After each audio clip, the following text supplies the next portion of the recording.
yang mengatur petunjuk pelaksanaan Perda Pajak Air Tanah. Dalam kegiatan ini, para peserta kegiatan tidak hanya diinformasikan tentang tata cara penyetoran pajak, namun juga semua hal teknis lainnya yang berkaitan dengan pemanfaatan air tanah untuk usaha. Kepala Dinas Pendapatan Daerah Kota Mataram Haji Syakirin Hukmi menjelaskan, kegiatan yang mereka gelar itu bukan semata-mata untuk menggenjot potensi pajak air tanah, namun juga menjadi salah satu langkah yang dilakukan oleh pihaknya dalam mengendalikan pemanfaatan air tanah guna mengeliminasi dampak buruk eksploitasi berlebihan sumber daya alam yang sangat vital tersebut. Terlebih hingga saat ini pihaknya masih merasa terdapat sejumlah hotel dan restoran maupun tempat usaha lainnya belum mengantongi izin pemanfaatan air tanah untuk kegiatan usaha mereka. Sehingga salah satu langkah yang disiapkan pihaknya yakni memadukan data objek pajak air tanah yang mereka kantongi dengan data yang dikantongi Badan Lingkungan Hidup selaku SKPD yang bertanggung jawab dalam mengawasi dan mengendalikan penggunaan air bawah tanah. Dan jika hal itu telah dilakukan, maka ada landasan yang mewajibkan mereka bersama tim terpadu untuk turun melakukan penertiban. Kan ini pula dari sisi ekonomi, karena kegiatan ini sudah dilihat cukup menarik, pasti akan ada nanti multiplier efeknya kepada masyarakat, terutama masyarakat kita yang yang berjualan kecil-kecil. Bahkan ada dari beberapa kelompok masyarakat juga kalau bisa nanti disediakan stand untuk pameran batu akik, dan ini saya lihat positif bahwa memang kegiatan-kegiatan keagamaan ini membawa dampak yang positif juga secara ekonomi di tengah masyarakat.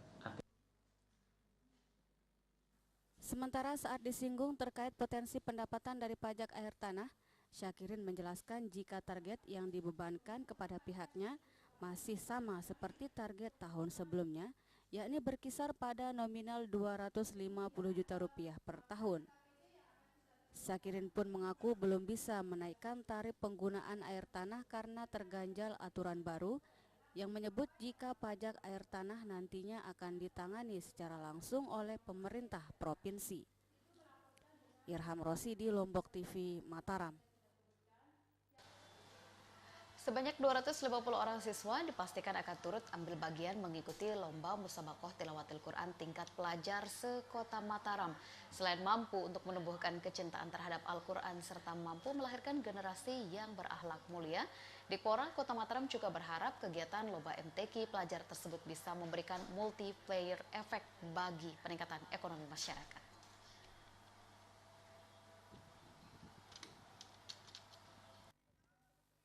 Untuk lomba MTQ pelajar tingkat Kota Mataram tahun 2015 ini, penyelenggaraannya akan dipusatkan di Kecamatan Ampenan atau tepatnya yakni di lapangan Kelurahan Banjar. Untuk menyambut kegiatan tersebut, pihak panitia dalam hal ini Dikpora Kota Mataram mulai melakukan serangkaian persiapan, salah satunya yakni menyiapkan panggung utama lomba MTQ tingkat pelajar tahun 2015. Kepala Bidang Pemuda dan Olahraga Dikpora Kota Mataram Zarkasi menjelaskan, untuk MTQ pelajar tahun ini pihaknya memang sengaja memilih lokasi kegiatan di dalam perkampungan. Hal ini dilakukan agar kegiatan tersebut bisa menarik perhatian masyarakat banyak, tidak hanya saat upacara pembukaan dan penutupan, namun juga saat hari pelaksanaan. Zarkasi menambahkan, nantinya selain disemarakan oleh kegiatan-kegiatan hiburan bernuansa Islami, pihaknya juga akan menyiapkan stand khusus yang bisa dimanfaatkan oleh masyarakat yang ingin berjualan di arena MTQ pelajar. Bahkan untuk menarik minat masyarakat, selama kegiatan MTQ yang berlangsung sejak tanggal 31 Mei hingga tanggal 4 Juni, juga dirangkaikan dengan kegiatan pameran batu akik. Hal ini dilakukan selain berharap dari kegiatan itu akan bisa meningkatkan tingkat keimanan dan ketakwaan masyarakat maupun melahirkan generasi Qurani.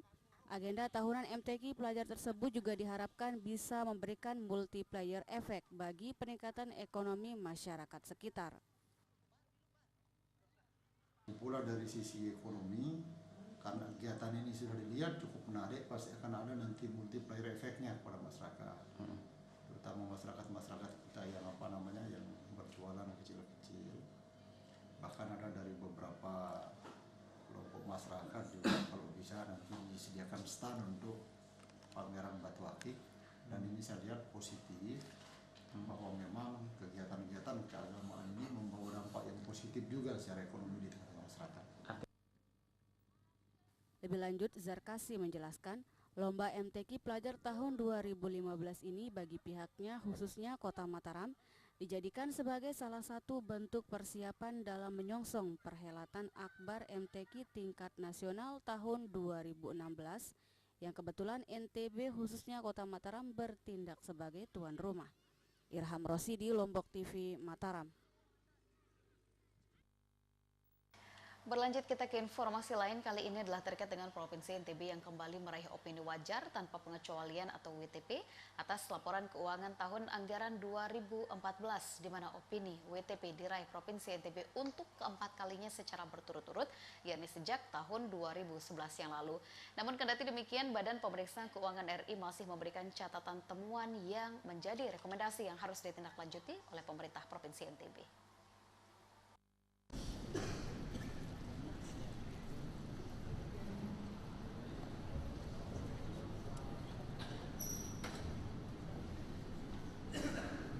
Pengerahan laporan hasil pemeriksaan Badan Pemeriksa Keuangan RI dilakukan anggota BPKRI Bahrul Akbar kepada Gubernur NTB M. Zainul Majdi dan Ketua DPRD NTB Umar Said melalui rapat paripurna istimewa DPRD NTB pada Kamis pagi tadi, di mana Provinsi NTB kembali meraih opini wajar tanpa pengecualian atas laporan keuangan tahun anggaran 2014. Opini WTP sebagai standar tertinggi dalam memberikan penilaian terhadap laporan keuangan diraih Provinsi NTB untuk keempat kalinya secara berturut-turut sejak tahun 2011 lalu.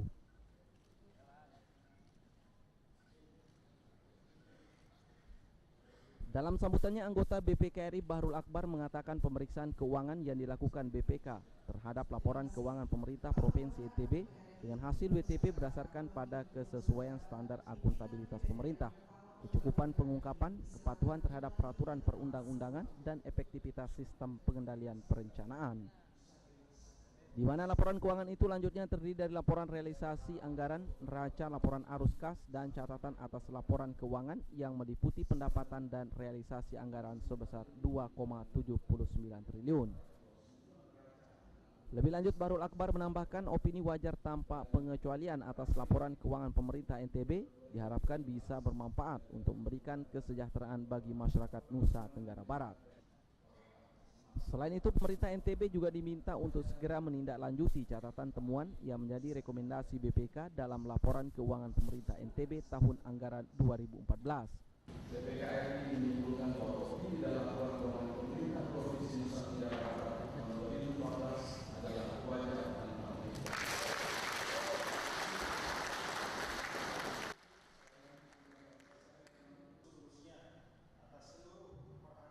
Sementara itu, Gubernur NTB M. Zainul Majdi dalam sambutannya mengatakan opini WTP yang diberikan BPKRI bisa menjadi acuan bagi semua entitas pemerintah Provinsi NTB dalam meningkatkan pengelolaan keuangan daerah.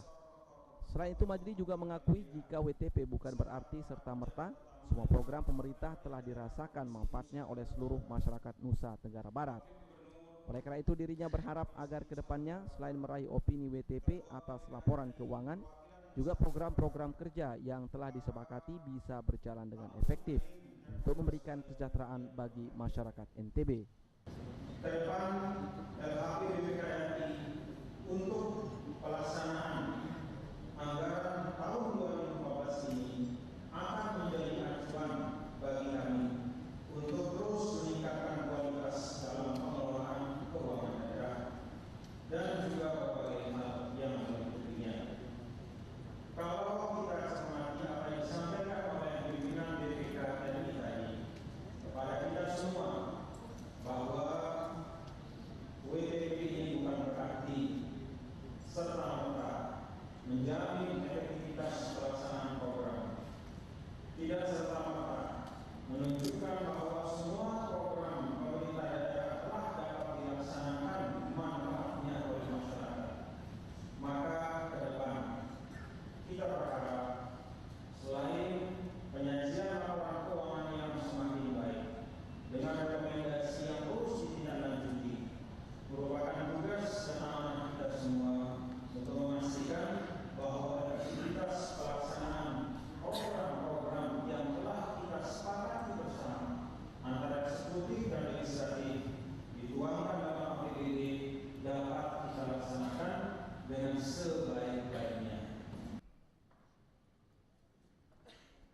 Dedi Supiandi, Lombok TV, Mataram.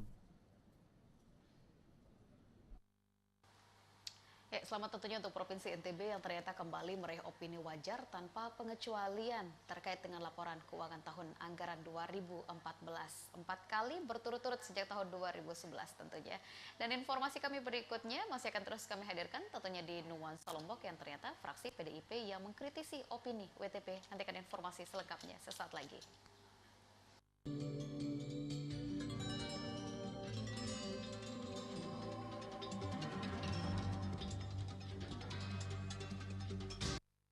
Acara ini dipersembahkan oleh MCO, merubah yang biasa menjadi luar biasa.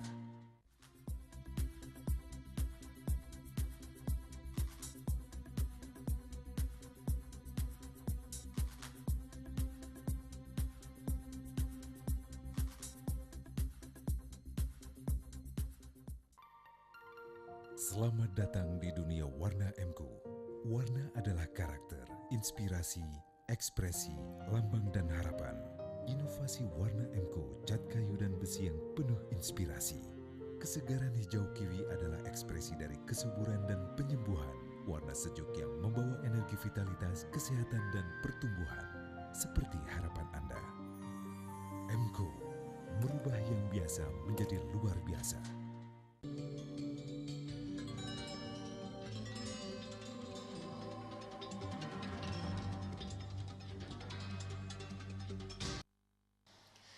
Anda kembali bersama kami di Nuansa Lombok malam ini. Saya Wara Busni masih temani Anda dan informasi kami berikutnya adalah terkait dengan fraksi PDIP DPRD NTB yang mengkritisi opini wajar tanpa pengecualian yang kembali diraih oleh pemerintah Provinsi NTB. Menurut anggota fraksi PDIP Ruslan Turmuzi, opini WTP tidak untuk dibangga-banggakan jika progres kinerja pemerintah semakin menurun. Pasalnya, masyarakat sejatinya menginginkan kinerja pemerintah yang lebih baik, bukan opini WTP terkait dengan laporan keuangan daerah. Tidak menutup kemungkinan di dalam WTP itu juga ada korupsi. Kalau dilakukan audit investigasi. Hal itu disampaikan anggota fraksi PDIP Ruslan Turmuzi menyusul diraihnya opini wajar tanpa pengecualian oleh pemerintah Provinsi NTB secara berturut-turut selama 4 kali atas laporan keuangan daerah. Menurut Ruslan, adanya WTP selama 4 kali berturut-turut, maka kinerja pemerintah juga dinilai mengalami penurunan, terutama dengan meningkatnya persentase angka kemiskinan di NTB. Oleh karena itu, tegas politisi senior PDIP ini mestinya setelah dilakukan audit keuangan, maka juga perlu dilakukan audit kinerja agar progres kinerja pemerintah juga bisa terlihat. Pasalnya, lanjut anggota Komisi 1 DPRD NTB ini, opini WTP mudah diraih dengan menaati standar akuntansi sesuai dengan peraturan perundang-undangan. Sehingga opini WTP tidak patut untuk dibangga-banggakan. Terlebih, masyarakat ungkapnya menginginkan kinerja pemerintah yang lebih baik, bukan hanya opini WTP atas laporan keuangan daerah. Pensi yang 4 kali itu kinerjanya turun. Maka setelah dilakukan audit oleh BPKP terkait dengan akuntansi sistem pemerintahan ini, yang harus dilakukan kembali itulah audit kinerja. Kalau kita melakukan audit kinerja akan terlihat progres pemerintah itu. Tapi kalau namanya standar akuntansi ya cukup dengan mentaati peraturan perundang-undangan, pengawasan internal, bukan untuk dibanggakan gitu ya. Enggak. Tapi dapat uang. Tapi pemerintah itu ingin, masyarakat menginginkan itu pemerintah itu ada kinerjanya. Bukan WTP itu kalau saya. Maksudnya gini. Lebih lanjut, bakal calon Bupati Lombok Tengah ini juga menambahkan pemberian opini wajar tanpa pengecualian terhadap sejumlah kabupaten kota di NTB baru-baru ini juga dinilai syarat dengan politik. Karena pemberian opini WTP yang dilakukan menjelang pilkada serentak tampak melalui penilaian wajar dengan pengecualian. Namun rata-rata kabupaten kota yang meraih opini WTP langsung mendapat penilaian WTP. Menanggapi kritikan fraksi PDIP, anggota BPKRI Bahrul Akbar menepis jika peraihan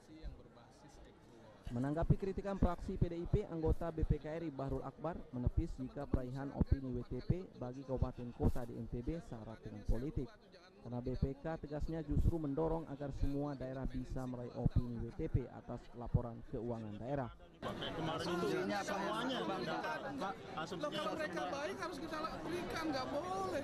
Pak, ada Insya Allah BPK kerja baik dan ada statement dari Dewan kemarin, ini ada nuansa politis terutama di beberapa daerah berpilkada itu saya hampir nggak ada semua urusan dengan politis. Semua yang pilkada bikin dapat politis BTP, kan Pak. teman-teman semua. Iya, karena saya mendorong untuk itu. Masa bikin tata buku aja nggak bisa? Saya mendorong untuk itu. Jadi saya dorong. Sebelumnya sejumlah kabupaten kota di NTB terutama yang akan menggelar pilkada pada Desember mendatang meraih opini WTP dari BPKRI seperti yang diberikan kepada pemerintah Provinsi NTB. Perolehan opini WTP umumnya dianggap sebagai prestasi yang bisa saja digunakan sebagai alat kampanye terutama bagi bakal calon dari incumbent. Jadi Supiandi, Lombok TV, Mataram. Mutasi ratusan pejabat eselon 3 dan 4 jajaran pemerintah daerah Lombok Tengah Rabu malam kemarin nampaknya menuai kritikan dari sejumlah kalangan, di mana salah satunya adalah dari anggota DPRD Lombok Tengah Samsul Komar yang menurutnya mutasi 368 pejabat eselon 3 dan 4 yang dilakukan bupati tersebut syarat dengan mutasi dendam karena banyak para pejabat yang dimutasi yang seharusnya upgrade malah downgrade, dan hal tersebut dianggap telah menyalahi aturan UU ASN.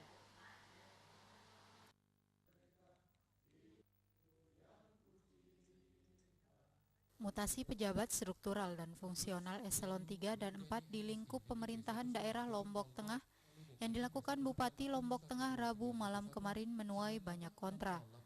Menurut Samsul Komar, Ketua Komisi 1 DPRD Lombok Tengah, pihaknya sangat mempertanyakan kebijakan mutasi tersebut, di mana menurutnya apa yang telah dilakukan oleh Bupati melalui BKD Lombok Tengah apakah telah sesuai dengan aturan yang ada, yakni Undang-Undang Aparatur Sipil Negara.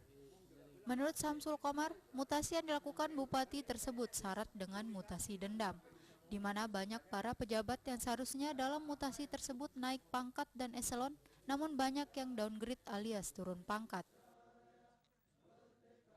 Dasar apa yang membuat banyaknya PNS di Lombok Tengah, fungsional maupun struktural itu menjadi downgrade, turun grade-nya? Ya, ada apa gitu? Harus dijelaskan kepada publik. Apa alasan kemudian ada penurunan pangkat? Atau memang mereka pernah melanggar itu yang dijelaskan, ya. Jelaskan kepada publik, khususnya kalau perlu, kalau tidak mau dijelaskan kepada publik, tolong bersurat ke DPR, ya, ke Komisi 1 atau ke DPR, jelaskan kepada kami berapa orang yang downgrade itu. Ini kan ada puluhan yang downgrade. Lebih jauh, Samsul Komar menambahkan, selama ini kebijakan mutasi tidak pernah terlalu serius direspon oleh semua pihak. Apabila ada pejabat yang sedang bermasalah sehingga fungsi kontrol terhadap kebijakan tersebut masih kurang. Samsul juga mengatakan seharusnya apabila ada pejabat yang downgrade atau turun jabatan, pihak BKD harus berani menjelaskan kepada publik apa alasan mereka menurunkan pangkat para pejabat yang diturunkan jabatannya, sehingga masyarakat juga paham alasan mereka harus menurunkan ataupun menonaktifkan pejabat tersebut. Hal ini untuk mengantisipasi kemungkinan yang akan terjadi apabila nanti pihak BKD di PT-UN-kan oleh oknum pejabat yang tidak puas dengan keputusan mutasi tersebut, sehingga akan menjadi polemik yang tidak baik. Sofyan Ardi, Lombok TV, Lombok Tengah. Sejumlah massa yang tergabung dalam Women Development Association melakukan aksi hearing ke kantor DPRD Lombok Tengah tadi pagi, di mana aksi sejumlah massa wanita tersebut adalah dalam rangka untuk menuntut Raperda Perlindungan TKI asal Kabupaten Lombok Tengah. Pemalsuan dan juga perdagangan manusia serta pelecehan terhadap TKI khususnya TKW kerap terjadi dan kurang mendapatkan respon serius dari pemerintah daerah.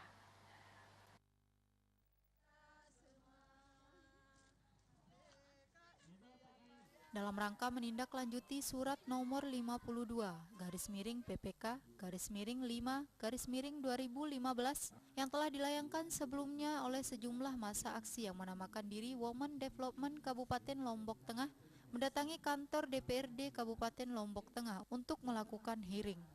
Dalam hearing tersebut, mereka menuntut pemerintah daerah Lombok Tengah segera mengesahkan Raperda tentang perlindungan para TKI di luar negeri.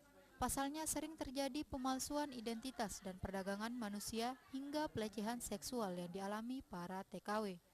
Menurut mereka, kasus tersebut harus menjadi perhatian serius pemerintah pusat maupun pemerintah daerah dengan mengesahkan Raperda Perlindungan TKW. Menurut Korlap Aksi, Endang menjelaskan, selama ini Pemda mendapatkan PAD yang besar dari para TKI dan mereka menginginkan pada tahun 2015 ini perda tersebut segera disahkan. Ditegaskan Endang, kedatangan pihaknya yang ketiga kalinya ke pemerintah daerah Lombok Tengah karena kondisi TKW yang sudah mendesak, di mana banyak para TKI hari ini masih menunggu hukuman pancung di negeri orang. Dan sebagian terkatung-katung belum digaji, bahkan mendapatkan perlakuan hingga tindakan penganiayaan dari majikan mereka. Artinya semua negara rawan terancam hukuman gantung. Kalau Benda, dari 8 orang ini yang sudah ingkrah putus hukum berapa? Dari 8 semuanya masih dalam proses hukum. Semua itu. Tapi yang ketir-ketir itu yang dari Bima itu ketir-ketir juga karena jaksanya banding dia. Sementara itu, anggota Komisi 4 DPRD Lombok Tengah, Haji Muhammad Supli, yang menerima kedatangan mereka berjanji akan menampung dan segera merealisasikan tuntutan masa aksi. Namun sebelumnya pihaknya akan membahas terlebih dahulu hal tersebut di internal Dewan untuk dilakukan penyusunan Raperda. Setelah itu baru diserahkan ke Bupati untuk dipertimbangkan. Pasalnya menurut Supli, penyusunan dan pengesahan Raperda Perlindungan TKI tidaklah mudah karena hal ini menyangkut nasib ribuan warga Lombok Tengah yang menjadi TKI di luar negeri. Setelah melakukan dialog dan dirasa cukup, masa aksi TKI ini kemudian membubarkan diri dengan tertib. Sofyan Ardi, Lombok TV, Lombok Tengah. Pemerintah Kabupaten Lombok Barat menilai program International Fund for Agriculture Development sukses di wilayahnya, di mana Wakil Bupati Lombok Barat mengklaim jika program tersebut mampu menekan angka kemiskinan wilayah pesisir, yakni dengan program-program stimulusnya.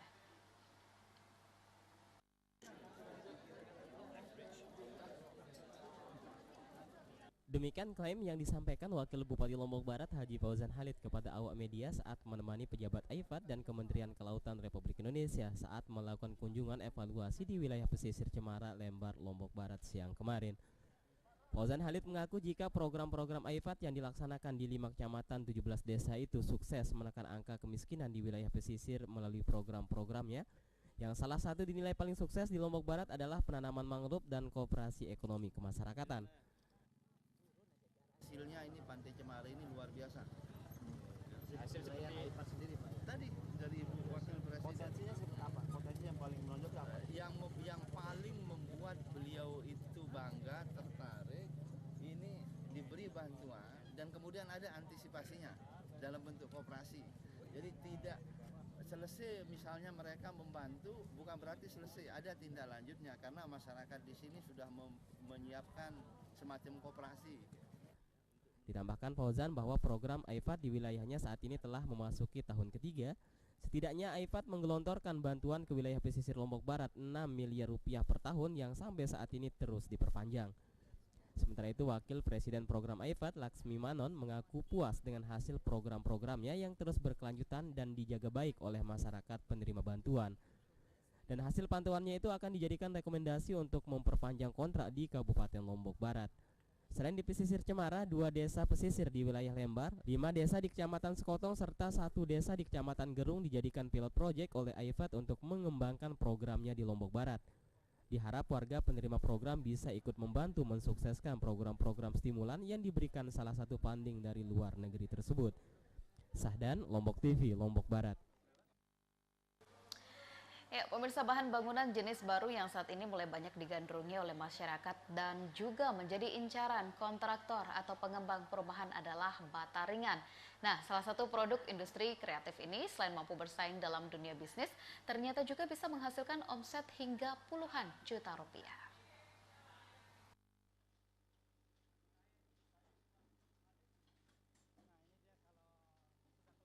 Bata ringan menjadi salah satu bahan bangunan jenis baru yang saat ini sudah mulai banyak digandrungi masyarakat, terutama para kontraktor dan pengembang perumahan sebagai bahan bangunan, meskipun harganya terbilang jauh lebih mahal. Namun bahan bangunan jenis baru dan menjadi salah satu produk industri kreatif ini mampu bersaing dalam dunia bisnis. Zahrun, pria yang berasal dari Kelurahan Sayang-Sayang, Kecamatan Selaparang, Kota Mataram, menekuni usaha pembuatan bahan bangunan jenis baru yakni bata ringan sejak beberapa bulan terakhir. Zahrun atau yang akrab disapa Ang ini dapat menghasilkan omset hingga puluhan juta rupiah. Selain itu, dari usaha pembuatan bata ringan ini bisa membuka lapangan pekerjaan bagi masyarakat. Saat ini Zahrun mampu mempekerjakan sekitar 20 karyawan. Munculnya ide membuat bata ringan pertama kali karena harga bahan bangunan yang cenderung tinggi dan harus didatangkan dari luar daerah, membuatnya berpikir keras untuk memulai usaha pembuatan bata ringan dengan harga miring. Dalam pembuatan bata ringan digunakan berupa air, semen, dan zat kimia yang telah melalui beberapa proses panjang. Dalam sekali produksi, Zahrun bisa menghasilkan 6-7 kubik bata ringan. Kalau kita membawa bata ringan dari Jawa ke Lombok itu membutuhkan per biji itu hampir 20.000 ongkosnya. Jadi jatuhnya kalau kita ambil per kubik rata-rata sudah di atas 1 juta. Kami bermain di angka yang relatif murah, kita bermain di angka 750 sampai 800 ribu tergantung kualitas ya. Kita jual harga segitu untuk di end usernya. Tujuannya supaya harga ini bisa ditekan. Karena ongkos kirim dari Jawa sangat tinggi. Jadi kita masih bisa leading di sisi itu, makanya kita coba produksi di Lombok. Kapasitas kami sebenarnya secara teknis sebenarnya di sini itu kita mampu 20 kubik per hari. Untuk 2 shift, 1 shift bisa 10 kubik. Problemnya lahan yang agak mepet, jadi kita hanya mampu 6-7 kubik sehari. Karena tempat itu kita pakai untuk 2 produk, 1 mortar dan 1 bata ringan. Sementara sebagian besar produksi pembuatan bata ringan itu menggunakan bahan baku lokal. Peralatan yang digunakan dalam proses produksi bata ringan sebagian besar diproduksi sendiri olehnya. Meskipun sebelumnya peralatan itu sempat didatangkan dari luar daerah, namun karena ketidaksesuaian spesifikasi dengan kebutuhan, sehingga Zahrun lebih memilih untuk memproduksi sendiri. Sementara itu, jika dibandingkan dengan bata merah, bata ringan lebih efisien waktu dalam proses pemasangan disebabkan ukurannya yang lebih besar. Selain memproduksi bata ringan, Zahrun juga memproduksi mortar, yakni semen multiguna yang biasa digunakan dalam pemasangan bata ringan. Di Lombok sendiri mortar masih belum populer sehingga Zahrun berharap bisa mengedukasi masyarakat terkait dengan penggunaan mortar. Saat ini harga untuk 1 sak mortar sekitar Rp70.000, sementara harga untuk 1 kubik bata ringan sekitar Rp800.000. Lulu, Lombok TV, Mataram.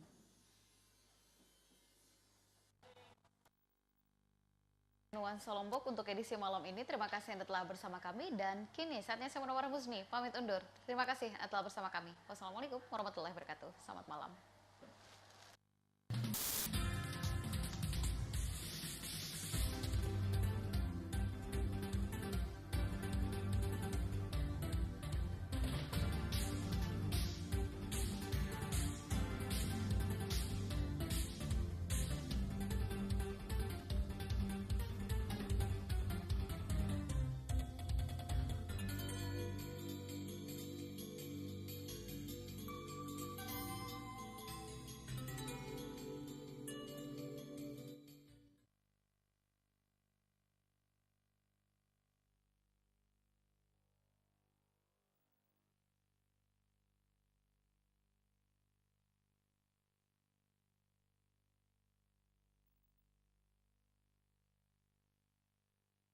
Acara ini dipersembahkan oleh MCO, merubah yang biasa menjadi luar biasa.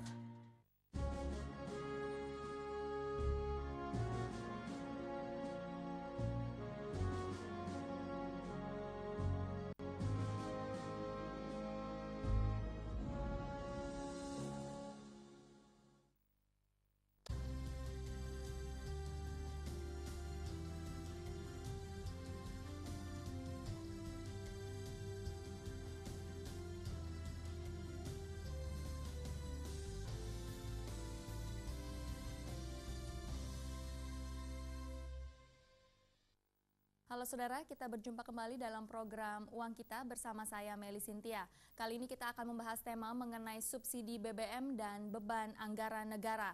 Saudara, Badan Anggaran DPR dan pemerintah telah sepakat soal rancangan APBN perubahan 2012. Ini berkaitan dengan rencana pemerintah untuk menaikkan harga BBM per 1 April. Namun apakah kenaikan harga BBM ini merupakan solusi terbaik untuk mengatasi jebolnya anggaran negara? Kita akan membahas soal ini lebih dalam dengan dua narasumber kita yang telah hadir di studio. Yang pertama ada Pak Arief Budimanta, anggota Komisi Keuangan DPR dari fraksi PDI Perjuangan. Lalu di samping Pak Arief ada Ibu Nina Sapti Triaswati,